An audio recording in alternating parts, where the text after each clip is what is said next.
सभी सम्मानित अभिभावकों, विद्वान साथियों एवं प्यारे बच्चों, आज आपको कक्षा 10 हिंदी क्षितिज भाग 2 के गद्य खंड की ओर ले चलते हैं। इस गद्य खंड में चल रहा है आपका आजकल या आज जो वीडियो है वो है आपका लखनवी अंदाज यशपाल का। इसके प्रश्नोत्तर आपको कराएंगे। चलिए पहले हमेशा की तरह कक्षा शिक्षण की ओर चलते हैं।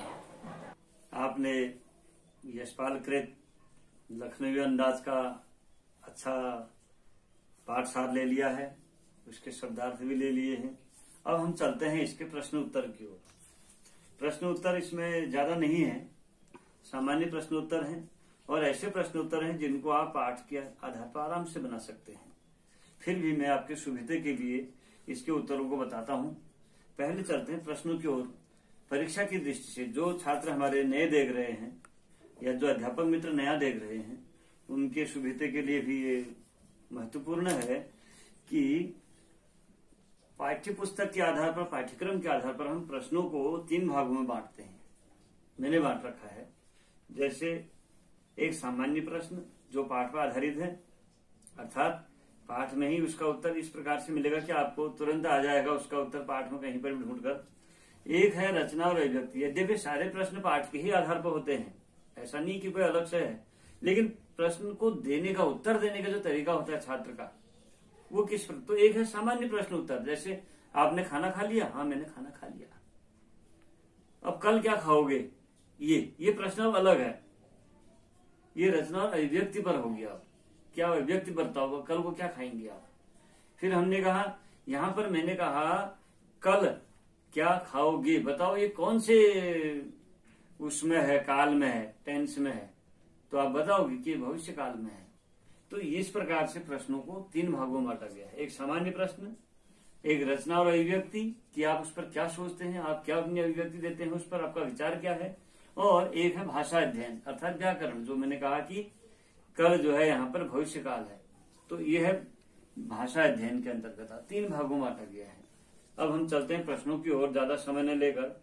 लेखक को नवाब साहब, यह है प्रश्न आपका पहला, कि लेखक को नवाब साहब के किन किन हाव भाव से महसूस हुआ कि वे उनसे बातचीत करने के लिए उत्सुक भी हैं या नहीं है, उत्सुक नहीं है अर्थात। तो ये प्रश्न का उत्तर आपने देना है कि किन बातों से उनको लगा लेखक को, क्या नवाब साहब उत्तर क्यों नहीं देना चाह रहे या उनकी संगत क्यों पसंद नहीं कर रहे हैं। फिर प्रश्न नंबर 2 है, नवाब साहब ने बहुत ही यत्न से खीरा काटा, नमक मिर्च बुरका, अंततः सूंघ कर ही खिड़की से बाहर कर दिया। उन्होंने ऐसा क्यों किया होगा? ये भी आपने पाठ को पढ़ करके समझ करके देना है कि उनका ऐसा करना उनके एक ऐसे स्वभाव को इंगित करता है, अर्थात उनके किस स्वभाव को प्रदर्शित करता है। इंगित करता मतलब बताता है, प्रदर्शित करता है, क्या संकेत करता है, किस भाव स्वभाव की ओर संकेत कर रहा है। इंगित करना मतलब संकेत करना। शब्दार्थ यहाँ पर भी हम सीख सकते हैं, इनको ऐसे भी सीखते रहना होगा। फिर है प्रश्न नंबर 3, बिना विचार घटना और पात्रों की भी क्या कहानी लिखी जा सकती है? इसी पाठ पर आधारित है कि क्या बिना विचार के घटना के पात्रों की भी कहानी लिखी जा सकती है। यशपाल के इस विचार से आप कहां तक सहमत हैं? यशपाल जी ने कहानी लिखी है, तो आप इनके इस विचार से कहां तक सहमत हैं, तो वो आपने अपना विचार देना है। फिर है, आप इस निबंध को और क्या नाम देना चाहेंगे, अर्थात इस निबंध का, जैसे इसमें लखनवी अंदाज नाम है इसका, इन्होंने इसको अब निबंध कह दिया है, प्रश्न के शैली में इसको अब निबंध कह दिया गया है। जबकि व्यंग्य है, कहानी है, लेकिन निबंधात्मक कहानी, इसके अंदर बहुत गुण है आपके। इसमें अगर एक किसी अन्य व्यक्ति की होती है, उनकी पहचान की, तो संस्मरण भी हो जाता है, और जिस प्रकार से वो उसके सफेद पोष हैं, ये कर रहे हैं शैली, तो उनका रेखा चित्र भी हो जाता। लेकिन यहाँ पर इसको निबंध इसलिए कहा कि ताकि आपको उत्तर जो है निबंधात्मक, इसको निबंध समझ करके, कहानी समझ करके आपको, जैसे लखनवी अंदाज है, ऐसे आप क्या नाम देना चाहेंगे, जैसे बालम खीरा और नवाब, नवाबों का अंदाज, इस प्रकार से आप बहुत सारे नाम दे सकते हैं। इस पर हम चर्चा करेंगे अभी। फिर है रचना और अभिव्यक्ति। जैसा कि मैंने आपको पहले बताया, रचना और अभिव्यक्ति में आप अपने उसमें एक रचना बनाकर उसमें एक अपना प्रयोग करके स्वयं उसकी अभिव्यक्ति करते, उसको बताते हैं, समझाते हैं हमें।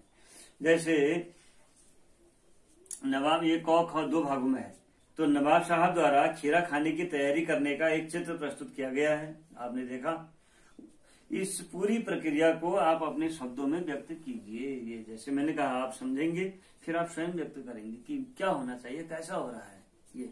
फिर है किन किन चीजों का रसास्वादन करने के लिए आप किस किस प्रकार की तैयारी करते हैं। अर्थात आपका भी मन करता है, जैसे नींबू का उदाहरण मैंने दिया, गाँव में हम नींबू छानते हैं, नींबू बनाते हैं, तो उसका क्या तैयारी करते हैं रसास्वादन लेने के लिए, आनंद। अब तो यूट्यूब में भी आप बहुत चीज देखते हैं, जलेबी बनाना भी सीख रहे हैं आप लोग, समोसे बनाना भी सीख रहे हैं, आजकल मैं देखता हूँ गुलाब जामुन बनाना सीखते हैं, बहुत बहुत रेसिपी जो है सीख रही हैं, महिलाएं सीख रही हैं, बच्चे सीख रहे हैं, खासकर लड़कियां सीख रही हैं, लड़के भी सीख रहे हैं। बहुत सारे ऐसे लड़के होंगे जो मैगी चाउमीन कैसे बनाते हैं, मोमो कैसे बनाते हैं, ये भी सीखते होंगे।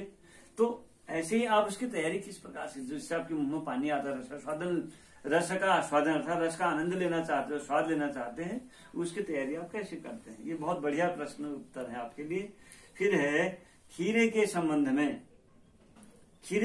में नवाब साहब के व्यवहार की और उनकी व्यवहार को, मतलब नवाब साहब के व्यवहार को उनकी सनक कहा जा सकता है। अब यहाँ सनक शब्द है, सनक होता है एक तरफा सोचना कि नहीं यही करूंगा, मैं ऐसी करूंगा, झट जैसा उठना, मतलब नहीं यही मेरे को तो यही करना है। सनकी व्यक्ति कहते हैं, आपने सुना होगा सनकी मतलब एक ही कार्य के प्रति लगा रहने वाला, नहीं जी ऐसा करेंगे, तो सनक कहा है यहाँ पर उन्होंने उसको, कि खीरे के संबंध में नवाब साहब के व्यवहार को उनकी सनक कहा जा सकता है। आपने नवाबों की और भी सनकों और शौक के बारे में पढ़ा सुना होगा, किसी एक के बारे में आपने लिखना है। जैसे आप इतिहास में आपने पढ़ा होगा, पागल बादशाह कहते हैं उनको, मोहम्मद बिन तुगलक, उन्होंने सिक्के चलाए, सनक तो हुई वो। उन्होंने राजधानी दिल्ली से दौलताबाद कर दी, दौलताबाद से फिर वापस दिल्ली गए, सनक ही तो हुई। ऐसी बहुत सारे नवाबों की सनकें रही है, तो आप सनक लिख सकते हैं। उसके बाद जो है, फिर क्या सनक का कोई सकारात्मक रूप हो सकता है। सनक का यदि कोई सकारात्मक रूप है तो वो भी आप कभी कभी उसका सकारात्मक प्रभाव भी पड़ता है, पॉजिटिव वे में भी आता है। जैसे नवाबों ने हमारे यहाँ बहुत सारे वो बनाए, आर्किटेक्ट बनाए, बिल्डिंगें बनाई, स्मृति बनाए, किले बनाए, तो वो सनक में तो बने वो भी, लेकिन वो सनक सकारात्मक रही। तो इस प्रकार से अगर आपके दिमाग में कोई यदि हाँ, तो ऐसे सनकों का आपने उल्लेख करना है। फिर है भाषा अध्ययन, जो व्याकरणिक है, इसमें आपने क्रियापद छांट कर उसके भेद लिखने हैं। जैसे एक सफेद पोश सज्जन बहुत सुविधा से पालथी मारे बैठे थे, ये इसमें आपने क्रियापद जैसे पालथी मार के बैठना, क्रिया का भेद सकारात्मक है या क्रियात्मक, जो भी है वो आपने ये लिखना है। इसमें अकर्मक है, सकर्मक है, सकारात्मक भी क्षमा कीजिएगा, अकर्मक है या सकर्मक है, ये आपको हम इसके अभी पाठखंड में उत्तरों में बताते हैं। चलिए आप तब तक इसको करिए, फिर हम मिलते हैं इसके बाद। प्रश्न अभ्यास में पहला प्रश्न है आपका, लेखक को नवाब साहब के किन किन हाव भावों से महसूस हुआ कि वे उनसे बातचीत करने के लिए तनिक भी उत्सुक नहीं हैं। उत्सुक शब्दों को भी पढ़ना सीखना है हमने। तो आपने ये बताना है कि लेखक को नवाब साहब के किन किन हाव भावों से पता चला, मतलब उन्होंने कैसे अनुमान लगाया कि जो है नवाब साहब बात नहीं करना चाहते हैं। तो इसका उत्तर देखते हैं, बहुत सरल है। लेखक को नवाब साहब के, यहाँ मैं निम्न हाव भाव क्योंकि उतारा हुआ है, लेकिन आप अग्र भाव हाव भाव भी लिख सकते हैं। आगे लिखे हाव भावों से महसूस हुआ कि वे लेखक से बातचीत करने के लिए तनिक भी उत्सुक नहीं हैं। इन हाव भावों को जो आगे लिखा है, जैसे नंबर 1, लेखक की उपस्थिति से नवाब साहब की आंखों में एकांत चिंतन में विघ्न का असंतोष दिखाई पड़ना। नंबर 2 हो सकता है, नवाब साहब का लेखक से बातचीत करने में कोई उत्साह न दिखाना या रुचि नहीं लेना बातचीत की, या बातचीत के लिए रुचि नहीं लेना। तीसरा, उनको महसूस हुआ कि नवाब साहब का लेखक की उपस्थिति को लगातार नज़रअंदाज करना, अर्थात नवाब साहब ये दिखाने का प्रयास कर रहे हैं, प्रदर्शन कर रहे हैं कि मैं तुम पर दिलचस्पी नहीं लेता, या मैंने तुम्हें नहीं देखा है ढंग से, या मैं तुम्हें नहीं जानता हूँ। इसलिए नज़रअंदाज करना कहते हैं इसको। और उनके प्रति उदासीनता का भाव प्रकट करना, और नंबर 4, नवाब साहब का लेखक की ओर देखने व उनसे बातचीत करने के बजाय गाड़ी की खिड़की से बाहर देखते रहना। अब प्रश्न संख्या 2 को देखते हैं। नवाब साहब ने बहुत ही यत्न से खीरा काटा, नमक मिर्च बुरका, अंततः सूंघ कर ही खिड़की से बाहर फेंक दिया। उन्होंने ऐसा क्यों किया होगा? उनका ऐसा करना उनके कौन से स्वभाव को इंगित करता है? था नवाब साहब ने आपको कहानी में बता चुके हैं हम इससे पहले। खीरा काटते हैं बड़े सलीके से, बढ़िया तरीके से, तौलिया में बिछा करके धो धा करके, फिर जो है नमक मिर्च बुरकते हैं और सूंघ खाने के बजाय सूंघ कर खिड़की से बाहर को फेंक देते हैं। तो उन्होंने ऐसा क्यों किया होगा और इससे उनके कौन से स्वभाव का पता चलता है, ये हमने लिखना है। इसका उत्तर है नवाब साहब का बहुत ही यत्न से खीरा काटना। यत्न से मतलब जतन से, अर्थात मन लगाकर, उस पर नमक मिर्च बुरकना और अंततः सूंघकर ही उसे खिड़की से बाहर फेंक देना उनके झूठे अभिमान व नवाबी घमंड को दर्शाता है, अर्थात उनके दिखावेपन को प्रदर्शित करता है।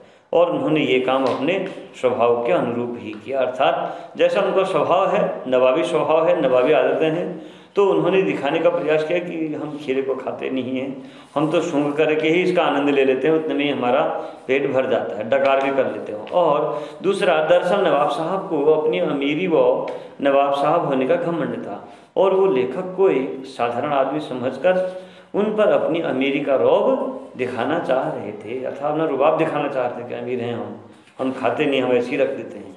इसलिए उन्होंने खीरे को सूंघकर बाहर फेंक दिया। और भी आप अपने हिसाब से इसको बना सकते हैं। अब चलते हैं अगले प्रश्न की ओर। बिना विचार, घटना और पात्रों के भी क्या कहानी लिखी जा सकती है? यशपाल के इस विचार से आप कहाँ तक सहमत हैं? क्योंकि यशपाल ने इस, आप देखिए व्यंग्य में, कि बिना घटना के कहानी, कोई कथानक नहीं, कुछ नहीं, लेकिन एक कहानी बना दी लखनवी अंदाज। तो आप कहाँ तक सहमत हैं? इसका उत्तर है किसी भी कहानी का ताना बाना बुनने और उसे सलीके से आगे बढ़ाने के लिए एक विचार, घटनाक्रम, कथा वस्तु, पात्र व पात्रों द्वारा किए गए संवाद का होना अति आवश्यक है, देश काल परिस्थिति के अनुसार। जैसा मैं हमेशा आपको बताता हूँ, इस पाठ में बताया और नेताजी वाले पाठ में बताया होगा, पाठ परिचय कराने में ही बताया था। तो संवाद का होना आवश्यक, इन्हीं के आधार पर कहानी को आगे बढ़ाया जा सकता है। अब देखते हैं प्रश्न संख्या में कि क्या है लिखने के लिए। सिर्फ लेखक की इच्छा से ही कहानी नहीं लिखी जा सकती। मैं लेखक की इस बात से पूर्ण रूप से सहमत हूँ। आप ये भी लिख सकते हैं, यदि आप सहमत नहीं हैं तो आप क्यों नहीं, ये भी लिख सकते हैं, लेकिन सहमति अगर है तो इस प्रकार से आप लिख सकते हैं। दरअसल लेखक का यह कथन आजकल के लेखकों के ऊपर एक व्यंग्य है। यह आजकल के लेखकों के ऊपर भी एक व्यंग्य है कि बिना कथानक के, बिना भाव उसके लिख देते हैं कविताएं या कहानियाँ। अब है प्रश्न संख्या 4। आप इस निबंध को और क्या नाम देना चाहेंगे?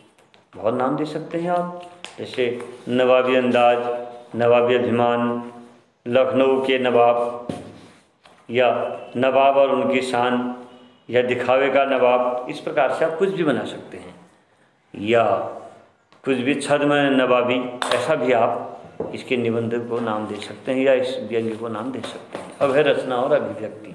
इसमें आपको अपनी रचना के आधार पर अपनी अभिव्यक्ति देनी होती है। प्रश्न संख्या 5 है क। नवाब साहब द्वारा खीरा खाने की तैयारी करने का एक चित्र प्रस्तुत किया गया है। इस पूरी प्रक्रिया को अपने शब्दों में व्यक्त कीजिए। अर्थात नवाब साहब ने जो खीरा धोना सलीके से, फिर उसमें उसको तौलिए में बिछाना, फिर नमक, ये जो क्रिया है इसका प्रस्तुत किया गया चित्र, आपने उसमें निबंधात्मक शैली में इसको लिखना है।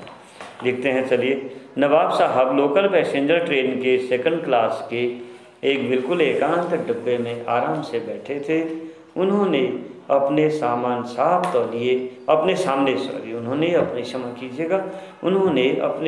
एक साफ तौलिए पर 2 खीरे रखे थे।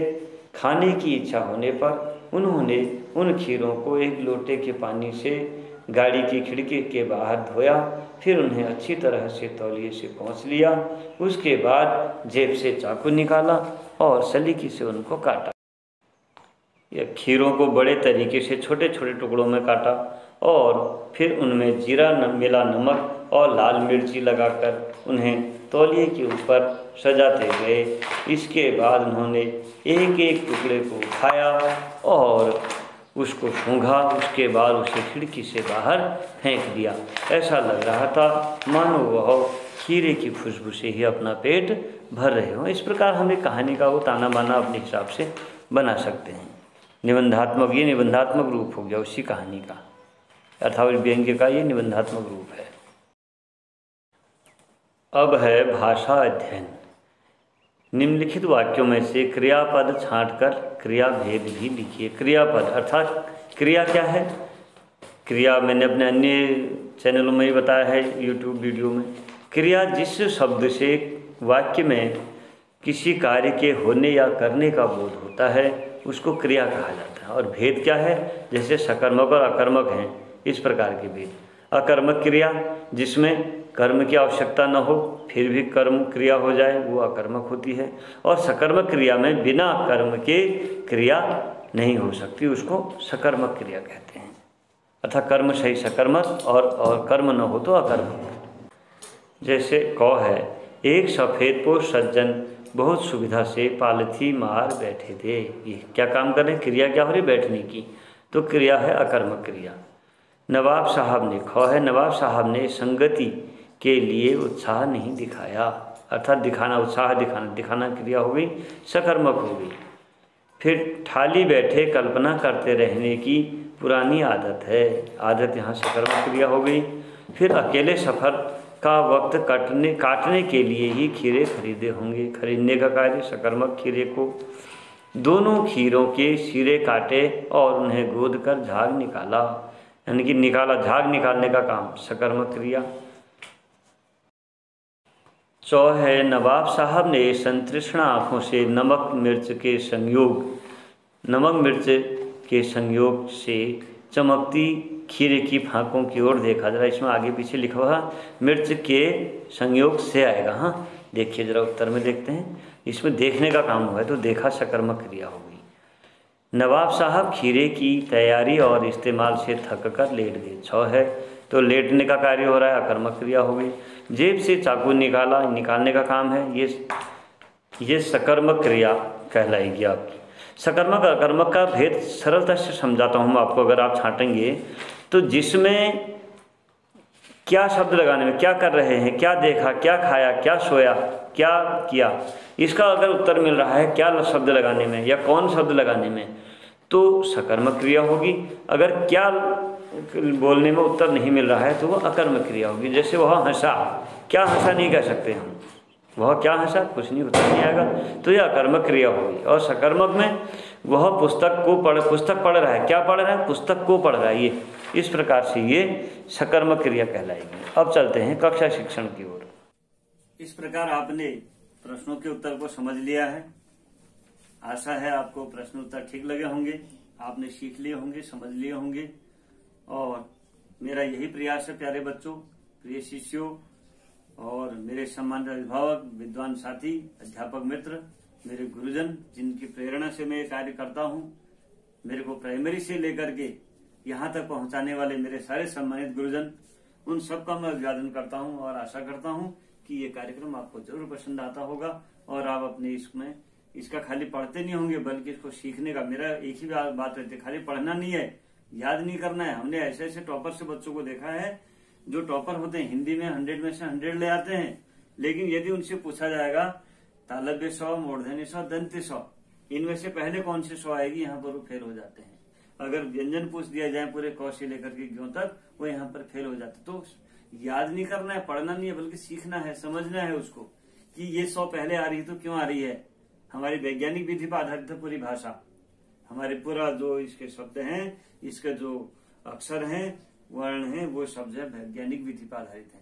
क कंठ से शुरू होता है, यहाँ पर ज्ञो में ज्ञान पर समाप्त होता है। तो इसको हमने सीखना है, समझना है। इसलिए मेरा निवेदन रहता है कि आप सभी सुखी रहें, निरोग रहें, स्वस्थ रहें और सीखने का प्रयास करें। ये पुनः आपसे निवेदन करता हूँ। नमस्कार, धन्यवाद।